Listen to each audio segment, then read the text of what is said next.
Il y a quelques jours, alors que j'attendais mon train, j'étais allée dans une zone où je pouvais m'asseoir. Donc j'étais à une table avec mon ordi et mon café, donc peu concentrée sur mon environnement. Et j'ai été gênée par des interpellations à côté de moi. Et j'ai donc tourné la tête pour voir une famille, un papa, une maman et deux filles qui devaient avoir dans les 9 et 13 ans. Et les deux filles étaient en conflit, elles se disputaient clairement. La plus jeune était en train de dire à la plus grande, «Mais arrête, arrête, je te dis, mais pourquoi tu continues? Arrête!» Quelque chose dans ce goût-là. Donc on a tous déjà vu nos enfants dans ce genre de situation, avec un des enfants qui demande «arrête» à l'autre et l'autre continue. Ce qui m'a interpellée, c'est que, non seulement la fille qui demandait d'arrêter se sentait clairement impuissante puisqu'elle ne faisait que répéter ça et qu'il se passait rien en face, mais en plus que l'autre était en train de clairement s'amuser. Il y avait un rire. Donc j'imagine un certain jeu de pouvoir entre les deux filles et puis j'ai pas toute la situation pour pouvoir juger exactement de ce qui se passait à ce moment-là. L'autre chose qui m'a surprise quand même, à part cette dynamique qui semblait assez bloquée, c'était qu'à côté de ça, les parents, qui étaient donc juste à côté, ne disaient rien du tout. Et ça m'a fait me poser une question à ce moment-là, parce que je me suis dit, c'est que il y a des choses qu'on décide d'accepter ou ne pas accepter en fait. Il y a des choses qu'on fait et qui sont peu productives, il y a des choses qu'on fait et qui sont très constructives, ça dépend des moments, on fait de notre mieux. Ce que je voudrais dire, c'est que le fait de ne rien faire, c'est quand même faire quelque chose. Donc, je ne dis pas toujours qu'il est toujours mieux de faire que de ne pas faire. Je dis que il y a un choix qui est là, c'est-à-dire le fait de ne pas réagir à ce genre de situation, c'est traduire l'idée que, bah, quelque part, ce genre de situation est entre guillemets normal, au sens de dans la norme, au sens de ça vaut pas le coup de réagir. C'est-à-dire qu'on peut imaginer que si les filles étaient en train de, je vais prendre une image très extrême, s'il y en avait une qui avait euh, un marteau et qu'elle était en train de taper sur la tête de l'autre, évidemment les parents réagiraient. Parce que bah, c'est pas possible en fait de laisser faire ça. Et donc, on réagit évidemment avant que le marteau soit sur la tête, et je prends un cas extrême pour le montrer. Ce que je veux dire par là, c'est que on considère pas par défaut toujours que c'est aux enfants de gérer le problème entre eux. Si on laisse faire certaines choses, c'est qu'il y a une certaine limite, c'est-à-dire que jusqu'à un certain stade, on considère que peut-être que ces parents considèrent que c'est aux enfants de gérer leurs problèmes, de trouver leurs solutions, de se sortir de la situation, etc. Ce que je peux très bien comprendre. Ce que je me dis juste, c'est que quelque part, le silence, il valide le fait que dans cette situation où il y a clairement un déséquilibre entre l'une des filles qui est visiblement complètement impuissante et l'autre qui s'amuse, ben, pour eux, il n'y a pas lieu de réagir. Ça déjà, ça me pose question parce que je me dis, il y a quand même une limite qui n'est pas respectée et qu'il serait bon de rappeler. Ça ne veut pas dire de forcément donner tort à l'une et raison à l'autre, parce qu'on ne sait pas pourquoi ça se passe comme ça et ce qui s'est passé avant. Mais on peut quand même dire qu'il y a quelque chose qui ne va pas, quelque chose dans ce goût-là, pour essayer de revenir sur le contexte et ce qui est en train de se passer exactement. Chez nous, par exemple, on a une règle très claire qui dit, quand il y en a un qui dit arrête, on arrête. Donc, une fois que la règle est bien posée, si j'entendais ce genre d'interaction avant, ça n'arrive plus chez nous, ce genre d'interaction, parce que la règle a été enregistrée, et c'est vraiment une notion de consentement, hein, que quand il y en a un qui dit arrête, on arrête. Quand ça arrivait, ce genre de choses, je m'approchais et je disais j'ai entendu arrête. Et c'est tout. C'était ça, mon rappel à la règle.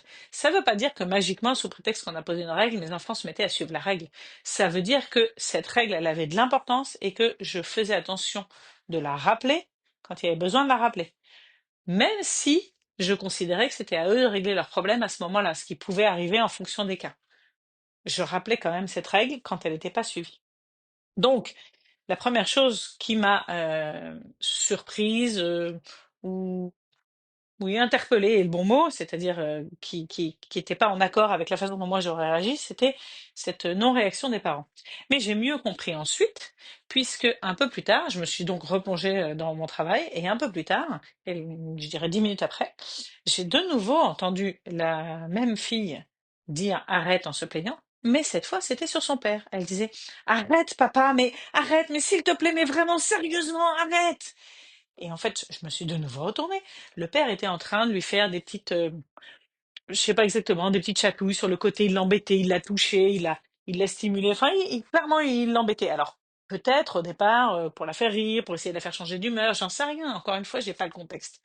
Je suppose en tout cas, par défaut, que le père avait une bonne intention en faisant ça. Seulement, face à la réaction de sa fille qui disait: «Arrête, mais sérieusement, je te dis, arrête papa!» et essayait même de se protéger en se cachant sous son manteau, bah, le père riait et continuait. J'ai mieux compris à ce moment-là pourquoi les parents ne disaient rien dans la première situation, puisque visiblement, effectivement, ça confirme que ça faisait partie de leurs normes. C'est-à-dire que cette situation dans laquelle il y a un des deux enfants qui dit arrête et l'autre qui continue en se marrant, ce n'est pas choquant du tout pour eux, puisque eux-mêmes sont capables de le faire, ou en tout cas le père. C'est donc le modèle que lui-même donne.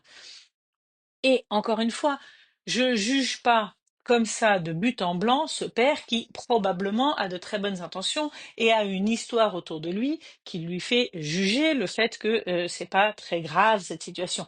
Effectivement, c'est pas très grave quand il cherche en fait à le faire changer d'humeur. Je sais pas, c'est le scénario que je me suis mis en tête, je ne sais pas du tout si c'est ça en vrai.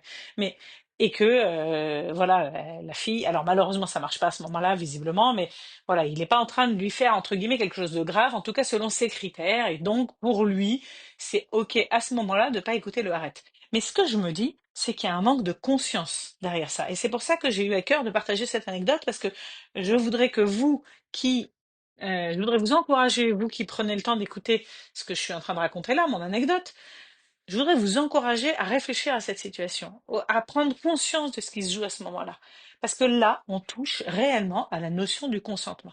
Et dans le fond, je suis persuadée que ce même papa, s'il s'imagine sa même fille dans une situation où elle est avec, on va dire par exemple, quelques années plus tard, dans une soirée où il y a un garçon qui vient, qui la touche un peu et qui pousse un peu les choses, et peut-être pour s'amuser et peut-être avec de bonnes intentions, mais elle dit arrête, mais sérieusement arrête, et que elle apprend en fait que arrête, c'est pas la peine, que ça marche pas, et puis surtout si le garçon en face, il a grandi dans une société dans laquelle le fait que quelqu'un dise arrête, ça ne veut pas forcément dire qu'on s'arrête, bien, est-ce que vous pensez vraiment que ce papa, il aura toujours le même regard sur cette situation?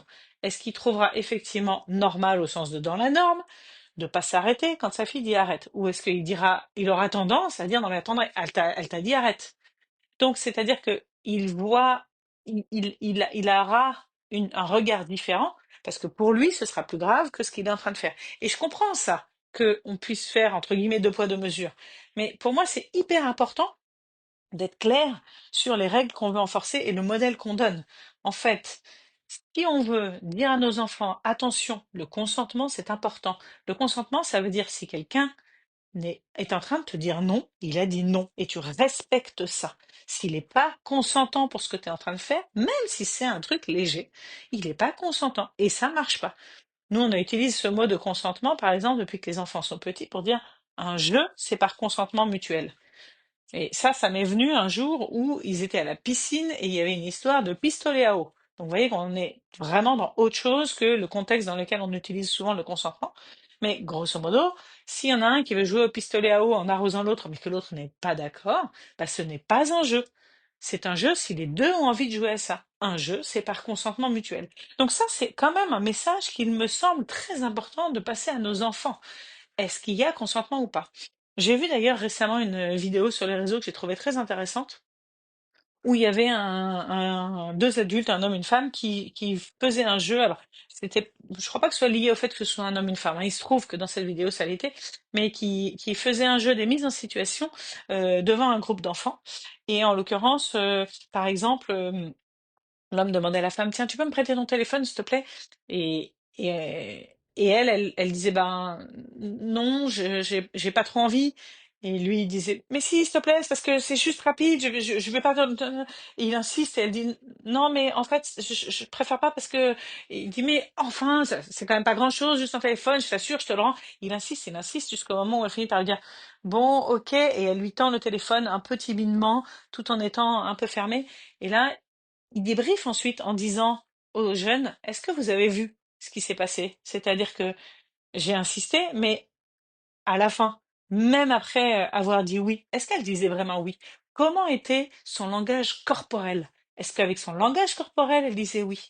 Et ben si son et les enfants disaient non, et elles disaient non. Bon ben si son langage corporel dit non, c'est non. Et ça, je trouve ça hyper intéressant parce que parfois, on peut se retrouver dans des situations dans lesquelles on dit oui par pression sociale en fait. Par pression sociale ou par manque d'affirmation, parce que la personne en face est en train un peu de prendre l'ascendant. Comme au début de mon histoire où une des sœurs a clairement un peu l'ascendant sur l'autre. Il y a une espèce de position de pouvoir. Une espèce de position de pouvoir qui est en plus validée par le fait que, à côté, ceux qui ont réellement un pouvoir, on va dire, positionnel, parce que ce sont les guides, les parents, qui dirigent un petit peu, qui font un peu le maintien du cadre, ne disent rien. Et donc ça me paraît, important de voir. Quand on aborde les questions de consentement, c'est en fait une double question.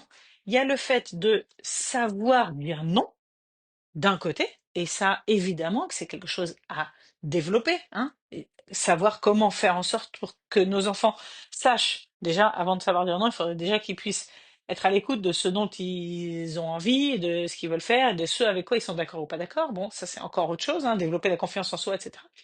Et ensuite, développer l'affirmation de soi, c'est-à-dire qu'une fois qu'on sait ce qui se passe en nous, pouvoir le communiquer en disant, ça, je suis pas d'accord. Non, en fait, non. J'entends tes arguments, mais moi, c'est non, par exemple.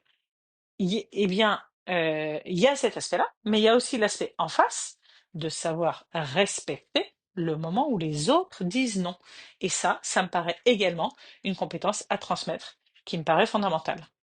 Voilà. Et ça, ce que je trouve intéressant dans cet exemple précis que je suis en train de partager avec vous, c'est que il se joue entre deux sœurs. Ça veut dire que on est réellement sur un terrain d'apprentissage. Je me souviens avoir lu il y a longtemps, je crois que c'était dans le petit décodeur illustré de l'enfant en crise de Anne-Claire Kleindienst. Si vous l'avez lu, c'est assez intéressant. C'est une espèce de BD de discipline positive. Elle disait quelque chose du type, la famille, c'est le laboratoire en fait, des relations sociales, ou je crois, ou je sais pas si elle disait des relations sociales, mais enfin il y avait cette idée du fait que la famille était un laboratoire. Et c'est clair que il y a plein de choses qui peuvent s'essayer en famille, et en particulier justement l'apprentissage des règles sociales, il se fait en famille. Et la fratrie, c'est tout à fait un contexte dans lequel on apprend des tas de choses, et en particulier dans les conflits, parce que évidemment quand on est tous d'accord, tout est beaucoup plus fluide. Mais dans les moments où il y a des altercations, ben, il va falloir savoir comment on réagit, comment on fait face à ça, comment on écoute ce qui se passe en nous, comment on communique, comment on écoute l'autre, etc. C'est pour ça que les disputes, en réalité, ce sont des vraies opportunités d'apprentissage. Et donc, dans l'histoire que je raconte, il y avait une opportunité d'apprentissage. Il y avait quelque chose autour du consentement que les parents n'ont pas suivi. Alors, on comprend bien pourquoi ils n'ont pas suivi, puisque ça faisait pas partie de leur point de conscience à ce moment-là de leur parentalité, et j'espère qu'un jour ça leur viendra, pour eux et pour leurs filles surtout. Mais peu importe, je suis pas là pour juger les gens aujourd'hui. Je pars juste de cette scène observée pour dire que, pour moi, à ce moment-là, il y a une opportunité qui s'est perdue. Voilà. Donc, si d'ailleurs ça vous intéresse de creuser un petit peu cette, euh, cette notion des disputes comme opportunité d'apprentissage, je parle régulièrement de la fratrie, puisque j'ai une formation sur le sujet qui s'appelle En finir avec les disputes dans la fratrie et qui permet aux parents qui la suivent de changer leur regard sur les disputes. Et si vous écoutez ce podcast avant le 17 mai 2026, inscrivez-vous aux soirées fratrie des 6 doigts de la main qui vont vous permettre justement de revoir un peu tout ça. Je vais mettre le lien en description de cet épisode. Si vous l'écoutez après, vous trouverez quand même du contenu autour de tous ces sujets sur le site des 6 doigts de la main. Et n'oubliez pas de partager cet épisode avec ceux qui pourraient avoir besoin de l'entendre également. À bientôt!